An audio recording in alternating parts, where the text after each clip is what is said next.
गरुड़ पुराण दूसरा अध्याय। मृत्यु के बाद की सबसे रहस्यमयी और पीड़ादायक यात्रा होती है आत्मा के 13 दिन। क्या आपने कभी सोचा है कि कोई व्यक्ति मरने के बाद 13 दिन तक कहाँ रहता है? वो आत्मा क्या देखती है, क्या महसूस करती है? गरुड़ पुराण में बताया गया है कि जब कोई जीव इस संसार को छोड़ता है तो उसकी आत्मा न पूरी तरह पृथ्वी पर होती है, न पूरी तरह परलोक में। वह एक विचलित अवस्था में होती है जहाँ हर दिन एक नया अनुभव, एक नई सजा, एक नया एहसास उसके सामने आता है। पहले दिन आत्मा अपने निर्जीव शरीर को देखती है, उसे समझ में नहीं आता है कि वह मर चुकी है। दूसरे दिन वह अपने प्रियजनों की चीखें सुनती है पर कुछ कर नहीं पाती। तीसरे से 5वें दिन तक उसे अपने कर्मों का हिसाब याद आने लगता है। वो हर पल को दोबारा जीती है जहाँ उसने किसी का दिल दुखाया था।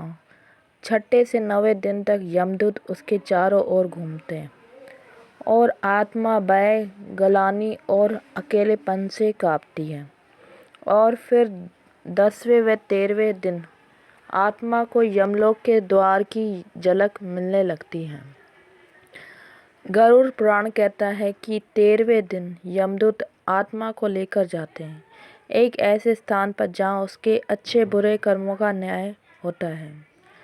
शास्त्रों में कहा गया है, त्रयोदशदिनी मृत्युस्य प्रायश्चित्तं विद्यते अथ याति यम क्षेत्रम पापकरम विभूतये। अर्थात 13वें दिन आत्मा को न्याय की ओर भेजा जाता है जहाँ उसके पाप पुण्य का पूरा लेखा जोखा सामने रखा जाता है।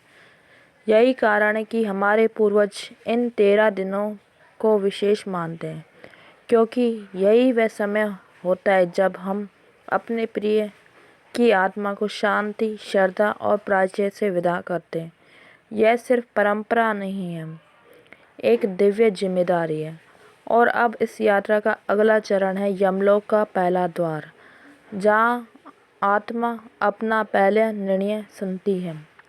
क्या उसे नरक भेजा जाएगा या मिलेगा दूसरा अवसर?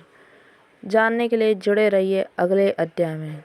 और अगर आपने इस रहस्यमय यात्रा को अब तक महसूस किया है तो उस ज्ञान को ज़रूर आगे बढ़ाएं।